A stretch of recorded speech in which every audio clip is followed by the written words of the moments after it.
Love this podcast? Support it and sponsor today. Simply head to ozcastnetwork.com for details.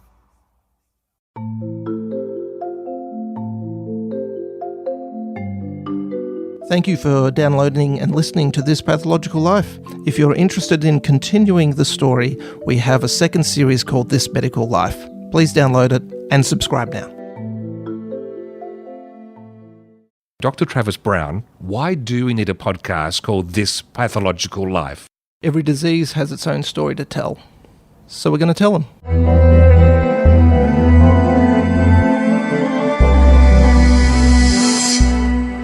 A little bit later in this episode of This Pathological Life, we have a special guest. We have a Nobel laureate, Professor Barry Marshall.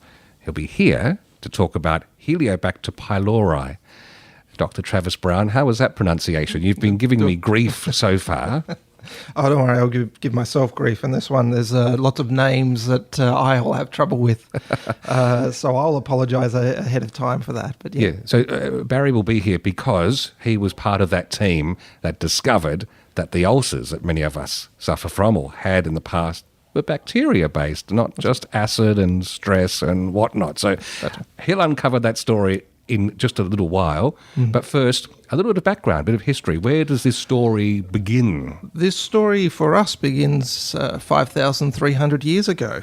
This is the story of Ulcer, the Iceman. So this was a glacial mummy accidentally found in 1991 from some German hikers in the Alps. They came across this body that was sticking out of the ice and ended up dating it. It was 5,300 years old, dating back to the early Copper Age. There was over 400 artifacts with Ulcer. He had over 50 tattoos from head to bottom that were created by little cuts in the skin, and they would rub in charcoal to get the tattoo happening. He was actually turned out to be a murder mystery. He ended up dying. He had a defensive wound on his right hand. That histological examination showed it was about 3 to 8 days before his death, so the healing. Can I just interrupt? Tattoos and violence. Was he one of the first bikies in history? He might have been, but I don't know what they would have... maybe he was run-of-the-mill, or maybe he was a scary character. You don't know. Found in the Alps, high in the Alps, and then we've got these, defensive wounds, so you never know. And just as a note, I'm going to tell my girls the reason you're not getting a tattoo is look how long they can last. They can. They last a long time. So he had this defensive wound on his right hand. He had an arrowhead stuck in his left shoulder that would have hit his subclavian artery and most likely would have bled out to death. Not only that, he had a head injury with bruising on the brain. So clearly, even when someone came up to pull out the shaft, because there was only the arrowhead lodged in his shoulder, they clearly decided to finish the job and hit his head with a stone, or he fell on his head. Either way, this was mysterious circumstances. So with all of that, we do know that he had a large meal about an hour or two before he ended up being killed. And we were able to find out that this large meal was made of fat and meat and some vegetable matter. But what we also found was Helicobacter pylori. So they ended up doing 12 biopsies on him. Now, all the lining was degenerate, but they found evidence of inflammation, and they found evidence of this organism. Now, it turns out that Helicobacter is actually very ancient. It's 50,000 to 100,000 years old. And because it's evolved with humans, we can trace it as migration patterns of humans. Now, Ulcer's turns out to come out from Asia, which meant that the current version of Helicobacter in Europe, which is derived from two different sources, doesn't have the African source in it.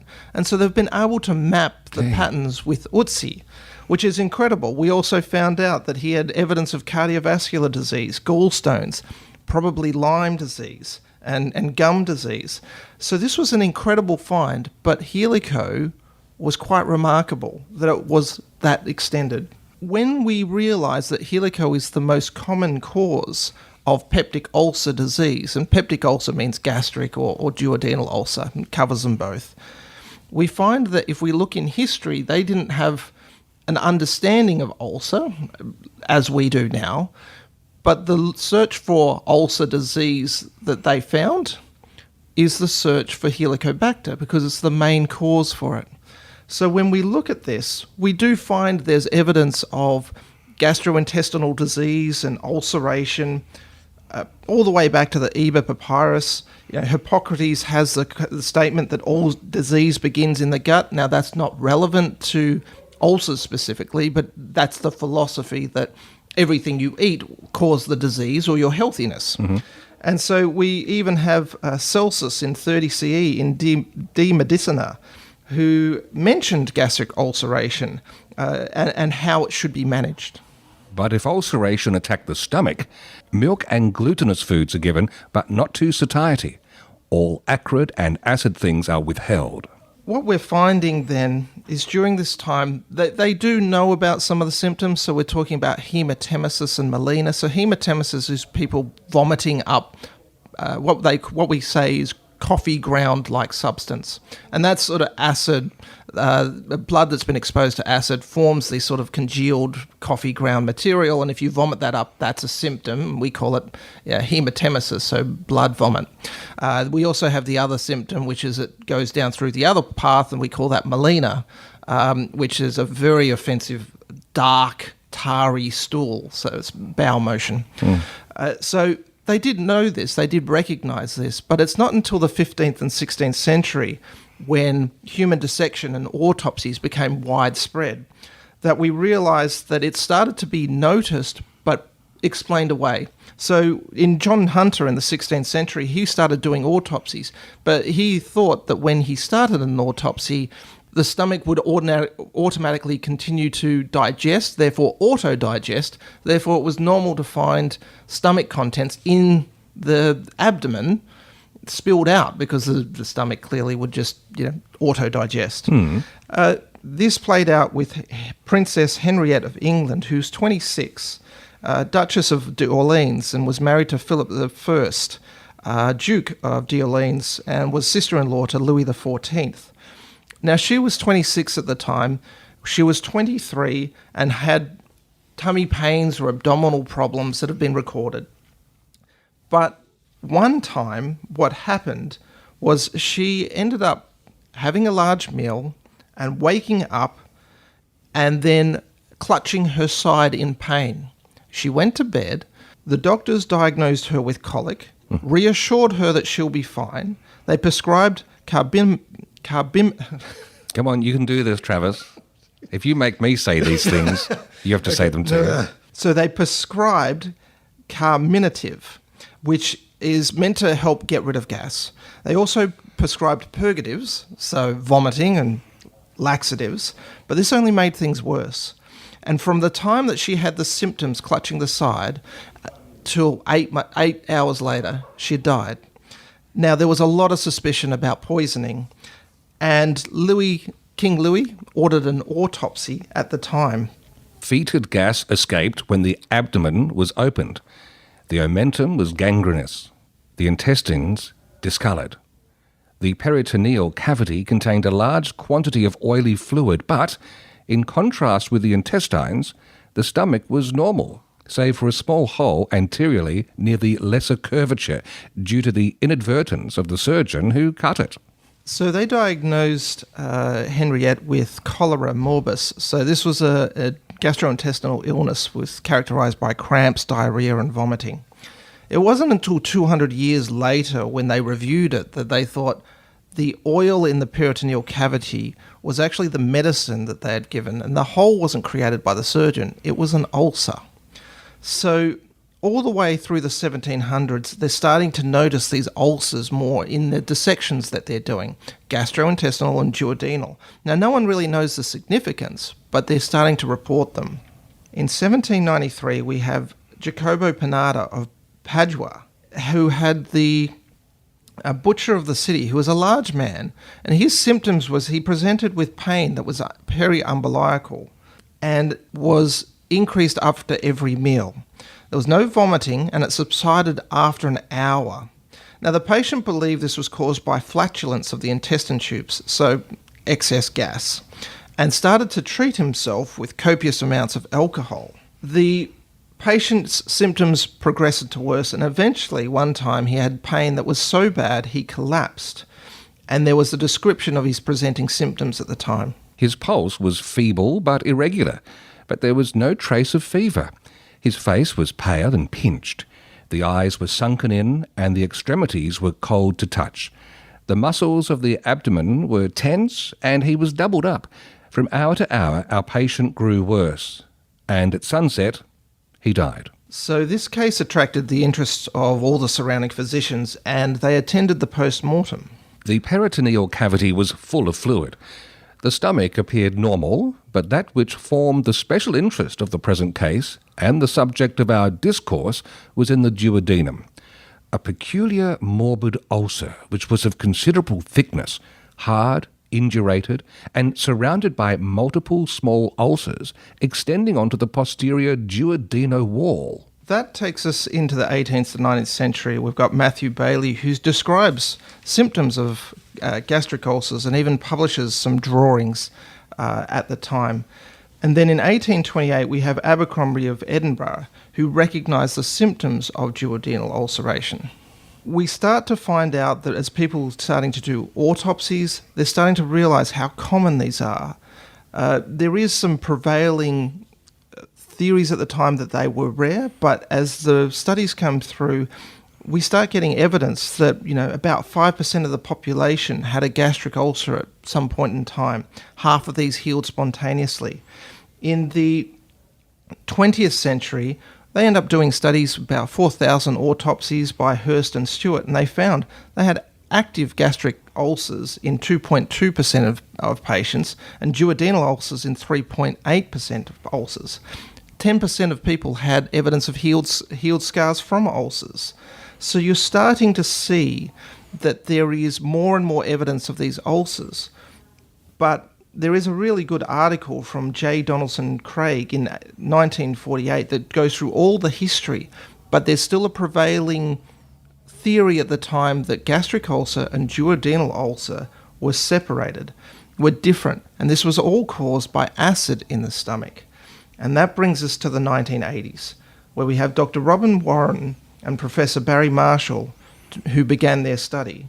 A medical revolution was coming, but it wasn't going to be an easy fight for them. On the line with us from Perth, we have Professor Barry Marshall, Nobel Prize laureate in physiology or medicine, Professor of Clinical Microbiology, University of Western Australia.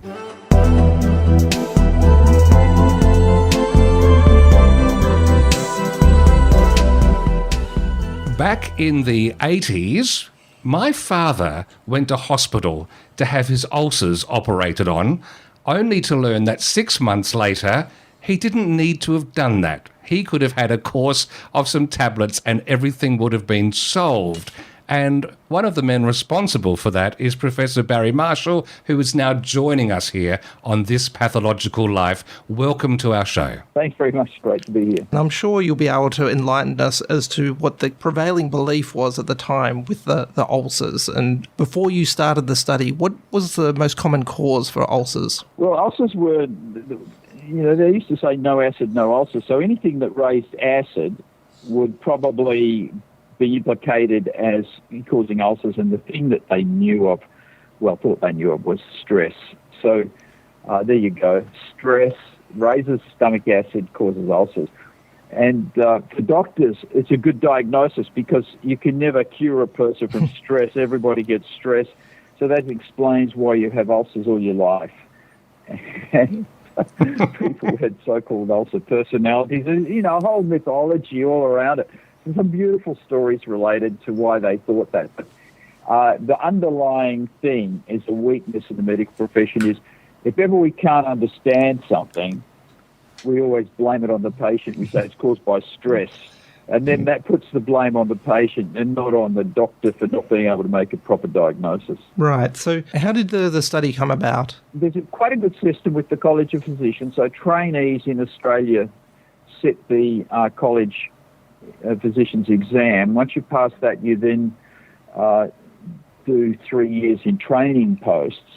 And in Western Australia, each year you're supposed to do some kind of research project, and it could be anything, but it's some clinical research arising from a patient that you've seen that's interesting. So as part of my clinical research in 1981, and I was on gastroenterology, I met up with Dr. Warren, who had seen some bacteria in the stomach, and I thought, well, that's interesting because I can't find any mention of these bacteria in the pathology books or gastroenterology books. So, that's weird. Where are they from? Is it just one or two patients? And so we then went from strength to strength trying to find out who had the bacteria. We could see them under the microscope, or we could see them on Dr. Warren's biopsy samples. And he could show me that the white cells seemed to be gathering around where the bacteria were located on the stomach surface. And also, when I did some gram stains, like took some mucus smears and stained them with a gram stain things, I could see that these polymorphs that were inside the mucus layer in the stomach had ingested the bacteria. So it did really seem like your body was trying to get rid of them. They were being phagocytosed. There's a number of things like that got me pretty interested. And we said, well, let's try and culture these things because the stomach is supposed to be sterile. All the textbooks say so nobody ever looks in the stomach for bacteria. And so gastroenterologists always thought the stomach was sterile. There was acid in there. It looked really clean. We did an endoscopy, and ulcers always had a nice clean white base. It didn't look pussy or anything. But, we had turned out to show that, in fact, there were all kinds of purulent things going on in the stomach of ulcer patients, and it was going to really turn gastroenterology and ulcer theory on its head. So maybe we didn't think that straight away, but we were pretty interested in the link between the bacteria and the inflammation. And it's quite easy to then say, well, this could explain a lot, because it's not so much that acid is the primary problem, it's that these bacteria are damaging the wall of the stomach so it can't withstand even normal types of acid, normal amounts of acid. So that was the theory we started off with and went with that. Can we just pause the story for one moment, because I'm very curious to know. Science history is dotted with these people who have gone beyond where the orthodoxy was. When you're at the cusp of this and seeing things that aren't marrying with conventional wisdom, is there self-doubt? Existentially, what is happening to you in your own journey of development when you're faced with this data? So, we did actually go about it quite scientifically. So we started off, let's study the bacteria, try and figure out how they survive in the acid, and then we'll publish something about, in microbiology. So that's what we're thinking. And Warren said to me, well, don't go biopsying near ulcers, because there's all kinds of inflammation and there's healing process, etc. And so there's just a confused pathologic picture. He said, take biopsies away from the ulcers, 5 centimetres away, and we'll see what the rest of the stomach is like. So that was how we started. And then we were not focused on ulcers, in fact. And it was only about a year later that we bring all the data together that we could see this crystal clear association with ulcers. So when we started off, it was a scientific question. We're gradually gathering data and reading around, what's in the stomach, what's the pathology of gastritis, and pulling in all kinds of literature from 100 different places and different times over the previous century, actually, of things living in the stomach. And so then when we got this association between the bacteria and ulcers, we said, well, hang on a minute, we've got all these diverse bits of information. They are all pointing towards the fact that these bacteria might be the cause of ulcers. So it wasn't like we had an idea and we set out to prove it. It was really a couple of years later, after working on these bacteria, that we started to think, hey, could this really be true? Is it causing the ulcers? So then you talk about self-doubt. Well, it's just so incredible. And not only that, it's practically the most common infection on Earth. Most of the human race is infected with it. Like, that would really blow you away. So, okay, we can't just believe it. We really have to do some work on this and check out these facts every different way. And so we sent out, we were trying to do animal experiments. We were treating a few people with different antibiotics. Tetracycline was one, bismuth. Every time we got an idea and wanted to test a hypothesis, we'd always keep coming back, getting the answer, yes, you could be right. And so, for example, was at that point, a lot of people used to take bismuth, or stuff called denol. It was a horrible medicine, but it was actually quite good at curing ulcers, and it had no effect on acid, you see, so it wasn't an acid blocker. So you could heal ulcers with something else besides acid blocker. And I remembered that I'd read somewhere that bismuth used to be used to treat syphilis, like arsenic, mercury. Heavy metals kill bacteria. So I said, this bismuth is probably an antibiotic or something. So we did some in vitro tests in 1983, and, that was the day that I became very enthusiastic as the bacteria, to say the bacteria were the cause of ulcers. So there was this zone of inhibition around bismuth, and the MIC for it was something like 12 micrograms per mil.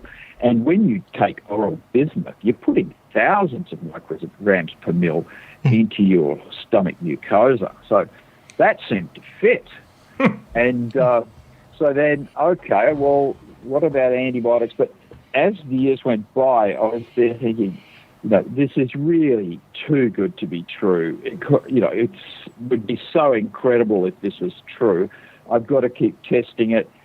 So I eventually got funded by NH and MRC to do a double-blind study with antibiotics versus placebo. And I said, until I know the result of this study, I can't say that the bacteria are the cause.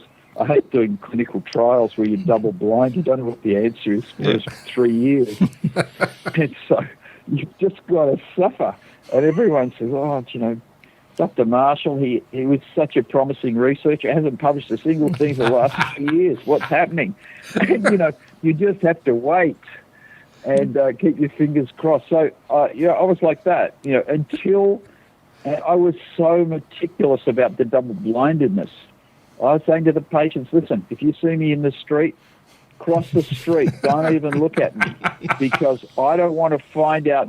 I know that you will blab and tell me that you're feeling better or you were taking the funny tablets or something. So it was really very stringent about how we did it. And, of course, the blindedness was also, as well as being double-blind as to the treatment and whether or not the patient felt better, I was also blinded to the histology. So I didn't know whether the bugs were there or not on the person.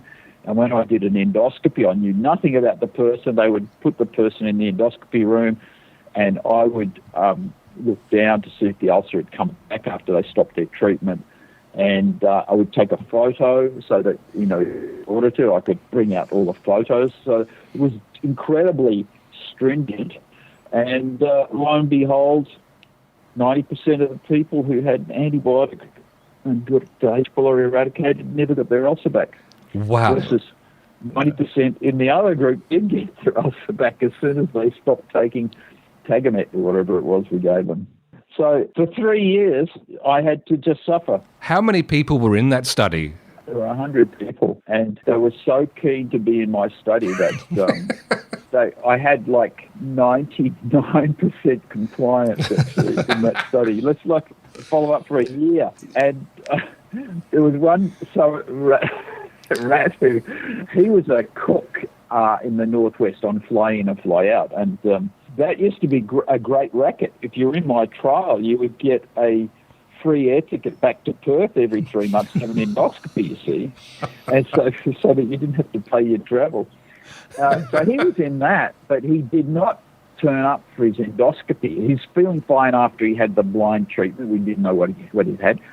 And he didn't come back for his follow-up endoscopy. So I was like trying to get in touch with him. You got to come back. Got to follow up. Anyway, the next minute, the flying doctor brings him down with a bleeding ulcer. And he gets admitted to Royal Hospital and just about... and then he has a heart attack. He's with low blood pressure, so he's a myocardial infarction. He's a guy about 45 who's a cook. And then and then finally, a month or two later, after his myocardial infarction has healed up a bit and we can do an endoscopy on him, I do the scope and he's still got the Helicobacter. So he was a relapse, even though we didn't get the endoscopy. We still kept him in the study because he relapsed. He still had the bugs. Yeah. So whenever I had a patient after that, I said, well, there was one patient who didn't come back to follow up, and guess what happened to him? Ulcer relapse, bleeding, flying doctor, and a heart attack. So I just warn you, you need to come and see me after you've been in the study for a few months. Yeah. So we didn't have any more dropouts after I told them all that story. That's really encouraging results for the study. What was the prevailing attitude towards this study whilst you were doing it? I mean, clearly 3 years where you're going through, it's quite interesting and you're getting at least some encouraging results that something's happening.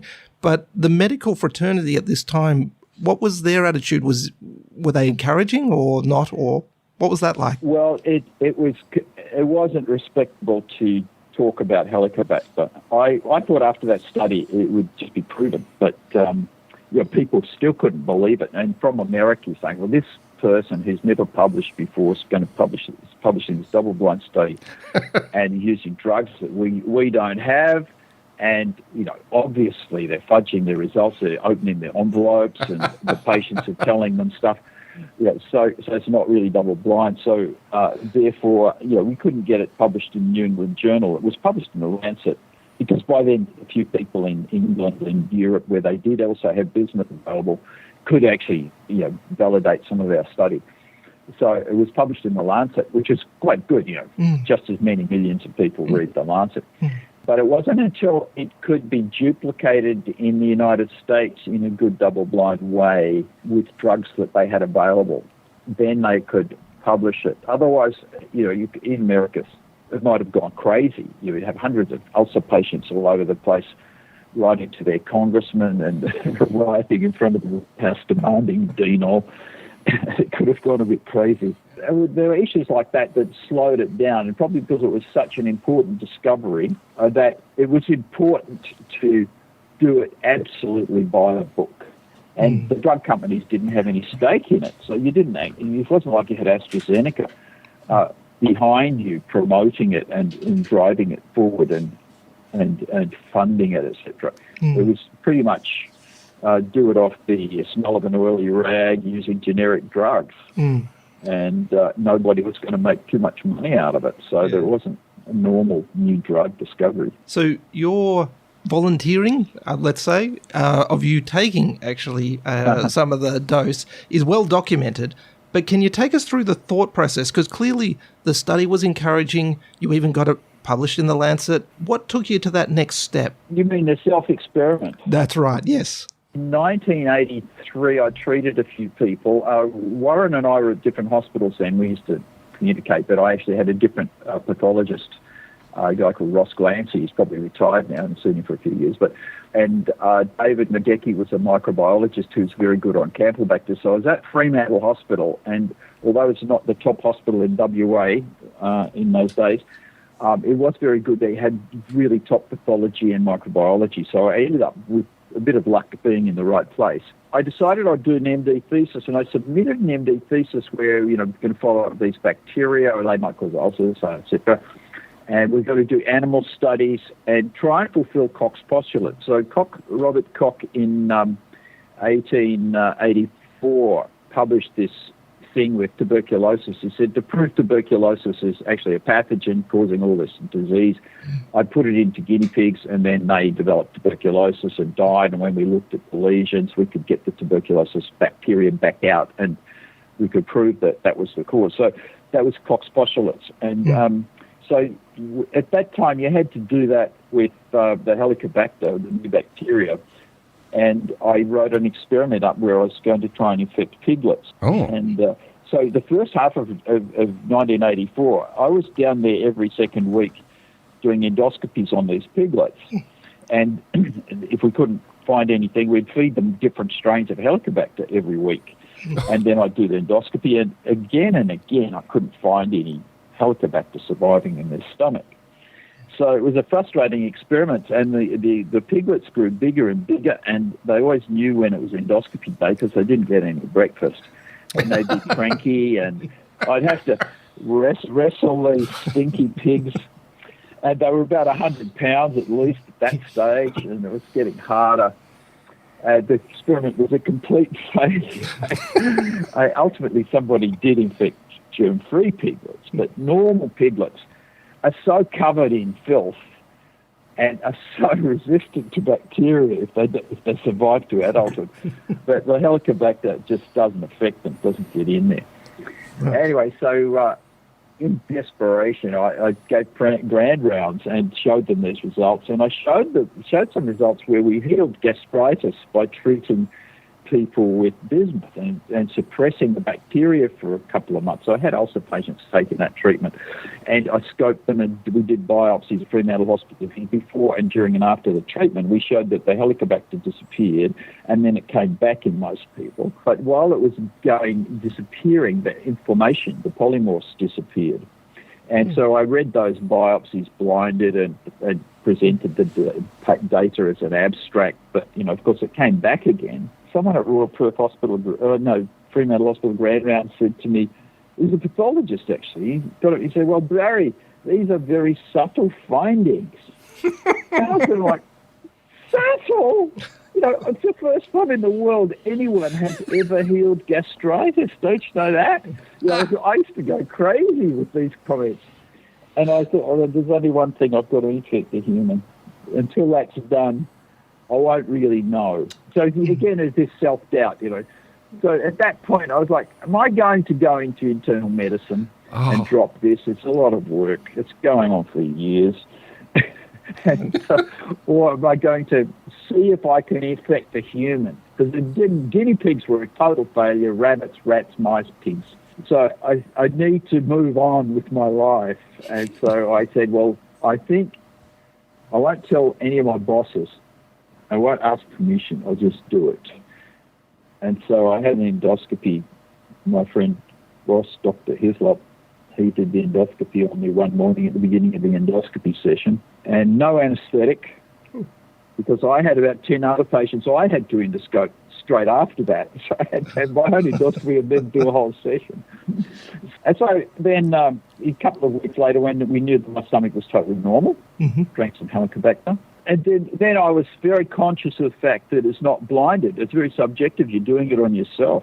And so that is totally unscientific. And I knew that I would be the laughing stock of the gastroenterology community, because at that point they were all trying to be super double blind, and you couldn't do any kind of ulcer research unless you had 200 patients in each group, because they were trying to say, is Tagamet as good as Zantac, those kinds of things, trying to find small differences.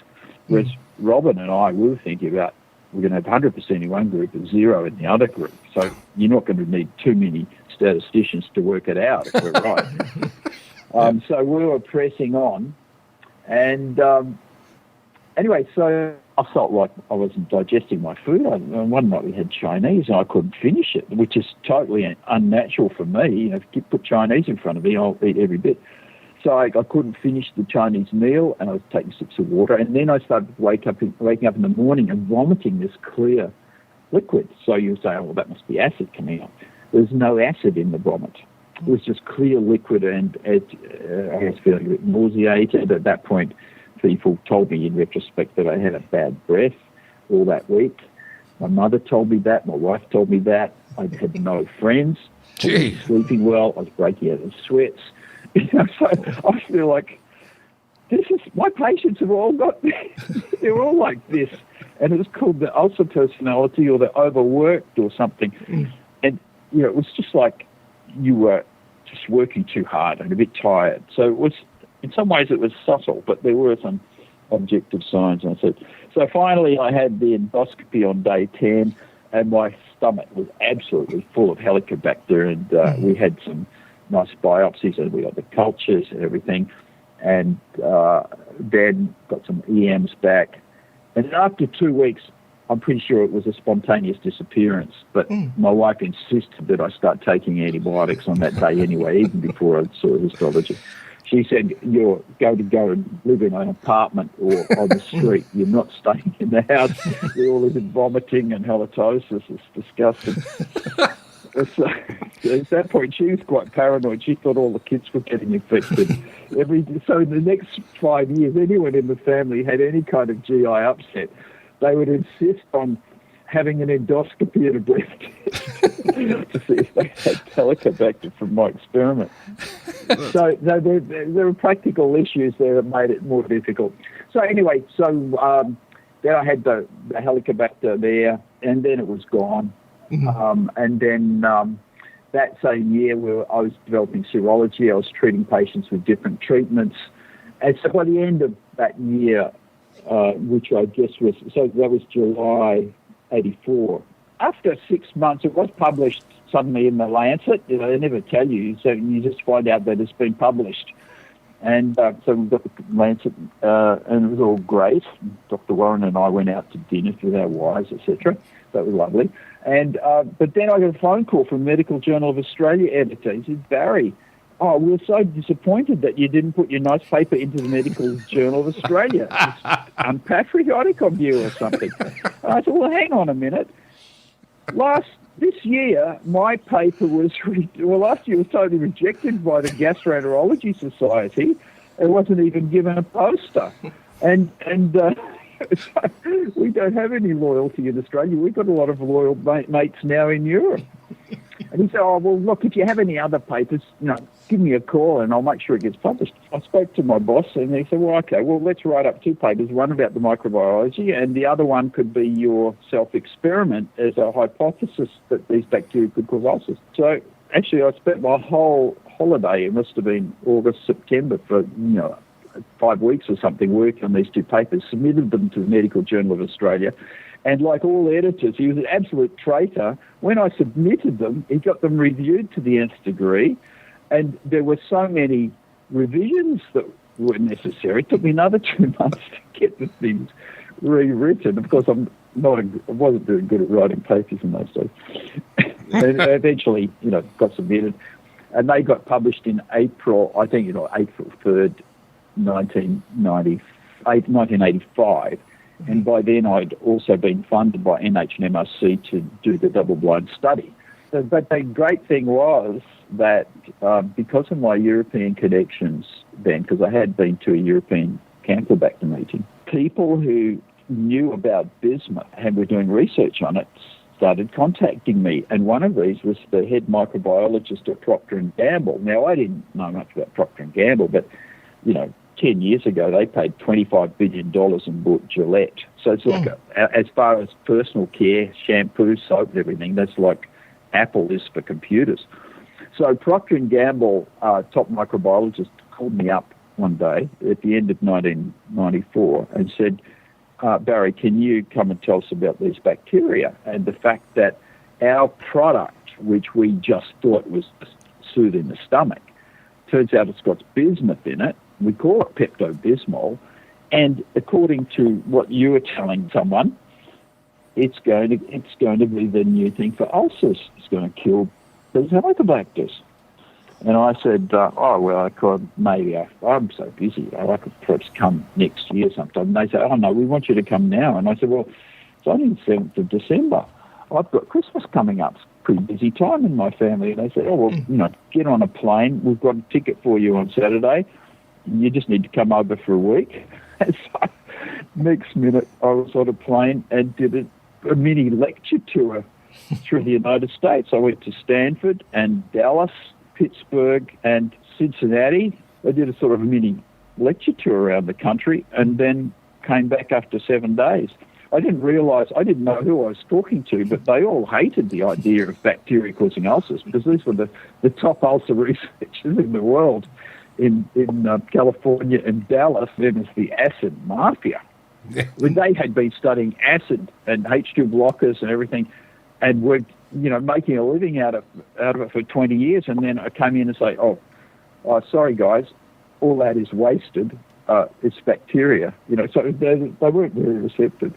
But I was pretty naive in those days. I used to just charge in like bull in a china shop. Anyway, it got me a job and a scholarship in the United States. So at that point, things kind of went crazy for the next 20 years, really.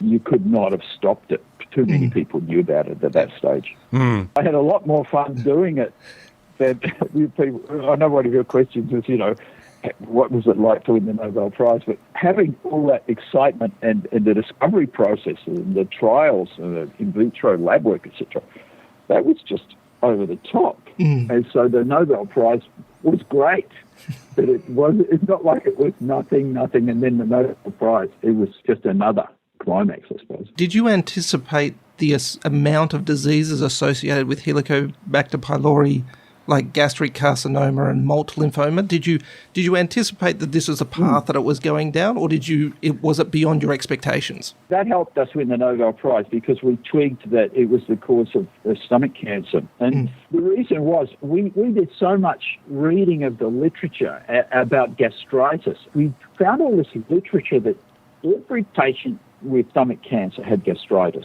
And in Estonia and different places where they nearly all had Helicobacter, behind the Iron Curtain, the water wasn't clean. And so all the communist countries were just so infected with Helicobacter and had very high stomach cancer rates. But they had data where they had looked at so-called normal volunteers with gastritis and shown that over many years they got metaplasia in the stomach, and, if you watch them long enough, some of them got stomach cancer. But people without gastritis, there was no people with normal stomach who got stomach cancer. So all people with stomach cancer have gastritis. And then we looked at all our data and Dr. Warren's data. We could not find any people with with gastritis who did not have the bacteria. So in Western Australia, as far as we could tell, there was only one thing that caused that kind of gastritis. It was the Helicobacter. So A plus B must equal stomach cancer. And we mentioned this in our letters to the Lancet. People who were studying stomach cancer around the world started checking up on this. And so 3 or 4 years later, they said, looks like Helicobacter causes stomach cancer. And so then you looked at that literature with new eyes, if you like. You say it must be true. Turns out that that's like number 2 stomach cancer in the world. It's dropping down a bit now as we've got the Helicobacter under control. But it used to be number 1 cancer in America in 1930s. So that's what the Mayo Clinic, when it started, they were 2 surgeons doing nothing but stomach cancer and GI problems. So in those days, stomach cancer was the number 1 cancer. It started to decline a bit, which was related to a number of different things, refrigeration, better food, plus decline of Helicobacter. The interest now is that half the people in the world still have Helicobacter, but those people are all in China and Africa, South America, like that. So they'll be the next billion people who get treated for Helicobacter or just wait and it will gradually.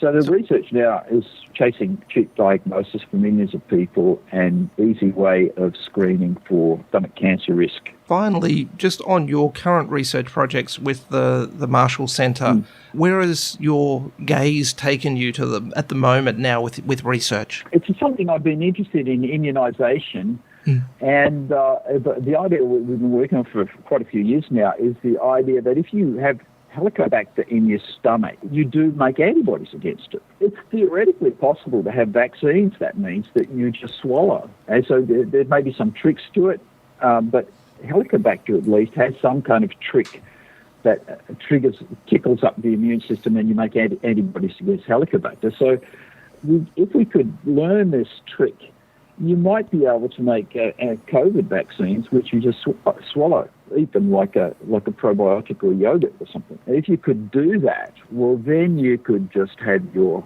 COVID vaccines in the supermarket, like food. Wow. And then if you knew how to make it quickly, if you had like a GMO organism making your COVID vaccines, then you could make a new one every month or every 3 months. And once you could do that, then you could track all kinds of COVID, including the common cold. So my thing is I'm going to use what we learned from COVID-19 and I want to put surveillance in place so that when your kid gets a runny nose down at the kindergarten or the daycare, we immediately do a COVID-style swab on the kid, deep sequencing, find out exactly what the sequence of that virus is. A week later, we've got it in the machine making the quick COVID oral vaccine, and then you'll see it on the news. Oh, yeah, there's a new strain of common cold going around. According to this, it's down at South Fremantle daycare, and it's come from this cruise ship. And don't worry, we're going to have a vaccine available in Coles next week, and you'll choose the strawberry-flavoured vaccine. The lime-flavoured vaccine is going to be obsolete. So I can assure you, 20 years from now, people will just be saying, that's how vaccines are. But I don't think we're going to be racing around taking intramuscular boosters and things like that in the future. Nobody has actually sat down and told me how many billions it costs the country for all adults in the country to take a week off work each year because they've got a cold, me included. So that's billions. So that's where we want to be. And I predict there are probably lots of other things we'll find out are related to that in some way. Professor Barry Marshall, thank you very much. Thank you very much for your time. Fun talking to you guys. Thank you. Bye-bye.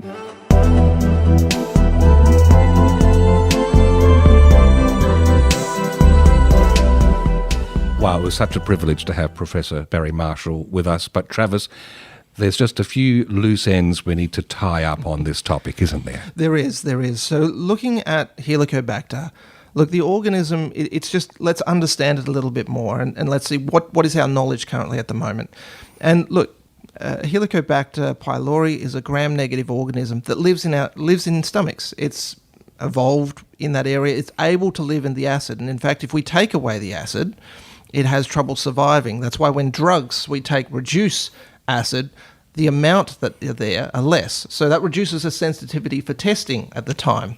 So yeah, it is, look, a gram-negative rod that is described as curved, and it forms a protective layer around itself. So we often look, it has an enzyme in it called urease, where it cleaves urea to ammonium, and then it coats itself in that ammonia, which keeps it alive in a really strong acid environment.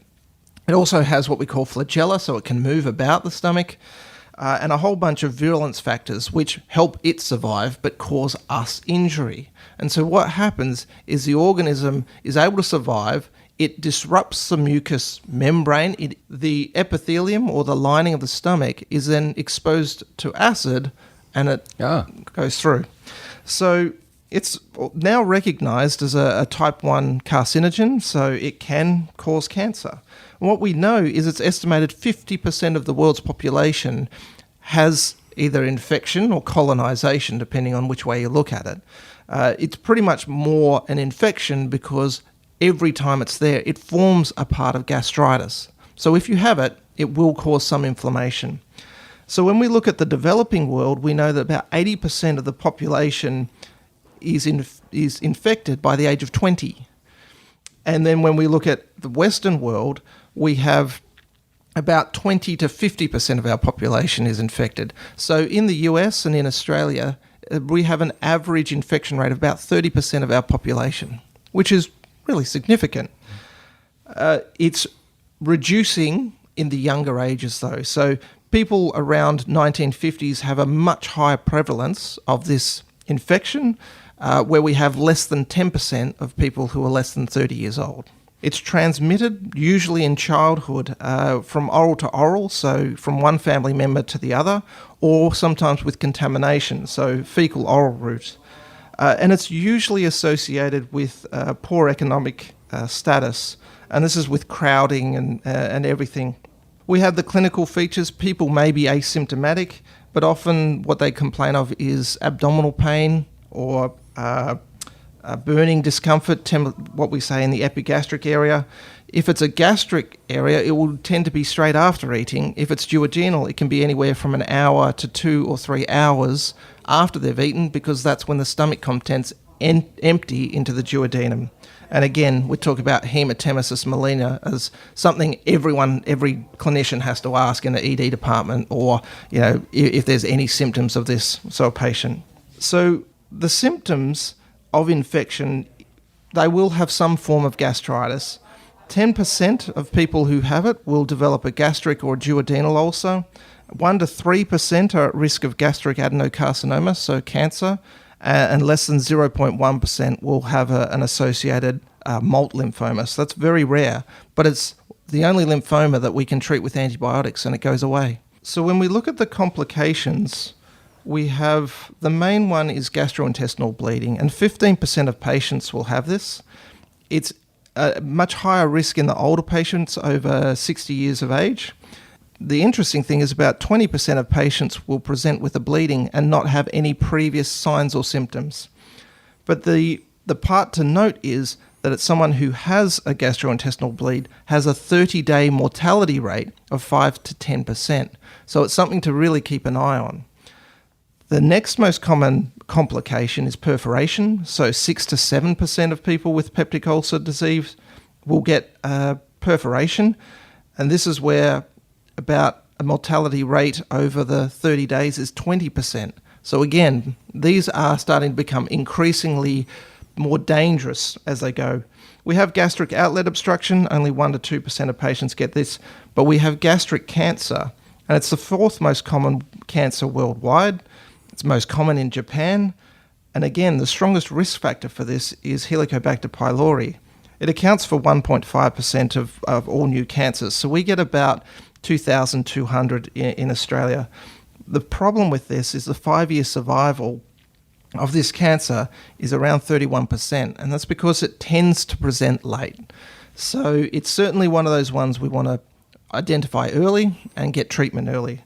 The testing for Helicobacter pylori, so we have a breath test. So someone goes into collection centre, they have a tablet, and then they breathe a little bit later, and we test that to see is their urea, has it been broken down. We have a fecal test, so someone can do a fecal stool test and see if we've got the Helicobacter antigen there. There is what we call rapid urease, so when someone has an endoscope, you can take a biopsy and they can put it in and see if urease is in that. And we also have an antibody test, but that's more for seeing have you had a past exposure to Helicobacter pylori. Again, it's important to note that the sensitivity changes. So if someone's already on treatment for it or has what we call proton pump inhibitor, you'll have less helico, therefore we may or may not detect it, so they have to go off that for a while. I think in summary, this whole journey, this whole story shows us that the power of an idea or a theory and being able to apply scientific reasoning, even sometimes when you get to a certain point where you think, oh, I've proven it, sometimes it still takes a while to convince people that, yes, this is really important and a fundamental change. As I say, the importance of persistence. So this whole thing with Dr.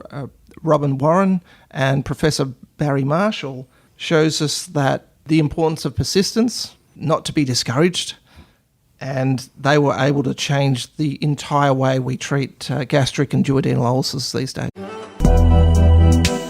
This Pathological Life is produced by ClinPath Pathology in South Australia. Episode notes, references and learning objectives, when applicable, can be found at thispathological.life.com.au. And you can contact the hosts on Twitter via @DrTravisBrown or @SteveDavis.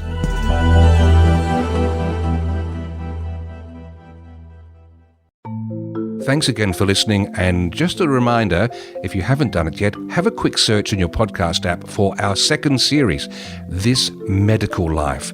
Dr. Travis Brown has rolled up some extra guests, some extra topics, and we continue the story there, and we'd love to have you along.